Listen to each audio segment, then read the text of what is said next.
लखनवी अंदाज पैराग्राफ पर आधारित प्रश्नोत्तर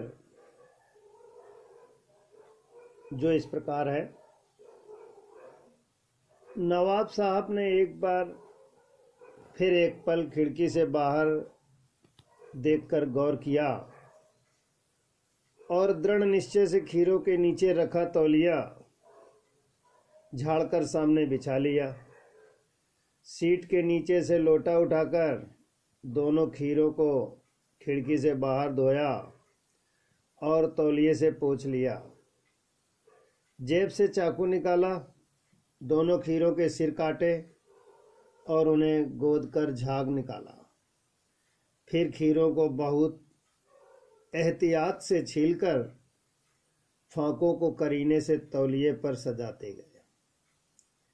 पैराग्राफ पर पहला प्रश्न है, नवाब साहब ने किस बात का दृढ़ निश्चय किया और क्यों? उत्तर है, नवाब साहब ने लेखक की उपस्थिति में ही खीरे खाने का दृढ़ निश्चय किया, क्योंकि उनके द्वारा खीरा खाने के लिए पूछे जाने पर लेखक मना कर चुका था। प्रश्न नंबर 2 है, खीरा काटने से पहले नवाब साहब ने क्या क्या तैयारी की?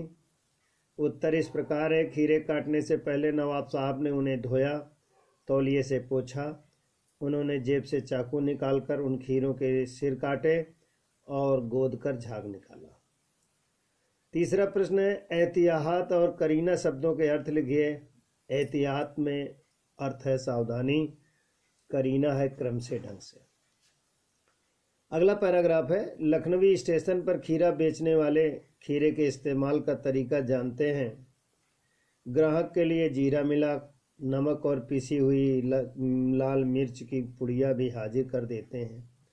नवाब साहब ने बहुत करीने से खीरे की फांकों पर जीरा मिला, नमक और लाल मिर्च की सुर्खी बुरक दी।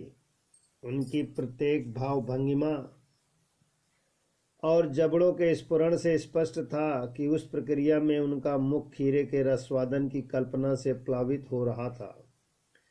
हम कनखियों से देखकर सोच रहे थे, मियाँ रईस बनते हैं, लेकिन लोगों की नज़रों से बच सकने के ख्याल में अपनी असलियत पर उतर आए हैं। नवाब साहब ने फिर एक बार हमारी ओर देख लिया। वल्ला शौक कीजिए, लखनऊ का बालम खीरा है।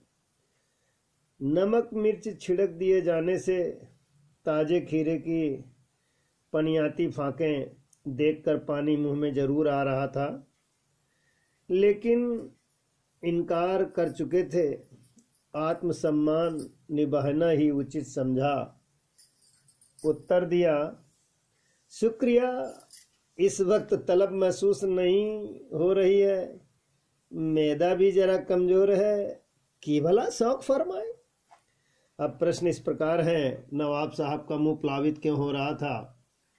नवाब साहब एकांत में यात्रा करते हुए खाना चाहते थे। उन्होंने लखनवी स्टेशन पर खीरे खरीदे थे, जिनके साथ जीरा मिला, नमक और लाल मिर्च भी मिली थी। उन्होंने जब खीरे के फांकों पर लाल मिर्च और जीरा मिला नमक छिड़का तो स्वाद ही कल्पना से उनका मुंह प्लावित होने लगा। दूसरा प्रश्न इस प्रकार है, खीरा खाने में लेखक का आत्मसम्मान किस तरह आड़े आ रहा था? उत्तर इस प्रकार है, नवाब साहब ने लेखक के सामने पहले ही खीरा खाने का प्रस्ताव रखा था, जिसे लेखक ठुकरा चुका था। जब खीरे की कटी फांकों पर नमक मिर्च छिड़कने से फांकें पनियाने लगी थी, जिसे देखकर लेखक का मन खाने को कर रहा था, पर अब उसका स्वाभिमान उसे ऐसा करने से मना कर रहा था। प्रश्न नंबर 3 है, कौन अपनी असलियत पर उतर आया था और कैसे? उत्तर इस प्रकार है, नवाब साहब अपनी असलियत पर उतर आए थे क्योंकि लेखक के सामने वे खीरा खाने की पूरी तैयारी कर चुके थे। ये 2 पैराग्राफ हो गए। प्रश्न उत्तर विद्यार्थी पढ़ेंगे। अगला पैराग्राफ इस प्रकार है, नवाब साहब ने संतृष्ण आंखों से नमक मिर्च के संयोग से चमकती खीरों की फांकों की ओर देखा। खिड़की के बाहर देखकर दीर्घ निश्वास लिया। खीरे की फांक उठाकर ओठों तक ले गए, फांक को सूंघा। स्वाद के आनंद से पलकें मूंद गईं, मुंह में भर आया, पानी का घूंट गले से उतर गया। तब नवाब साहब ने फांक को खिड़की से बाहर छोड़ दिया नवाब साहब खीरे की फाकों की नाक के पास ले जाकर वासना से रसवादन कर खिड़की के बाहर फेंकते गए। इसमें से पहला प्रश्न है, नवाब साहब की गहरी सांस लेने से क्या कारण था। दूसरा प्रश्न है, नवाब साहब ने अपनी नवाबी का प्रदर्शन कैसे किया। तीसरा प्रश्न है, संतृष्ण आंखों से देखने का क्या तात्पर्य है और वे इस तरह क्या सोच रहे थे। विद्यार्थी इन प्रश्नों के उत्तर करेंगे।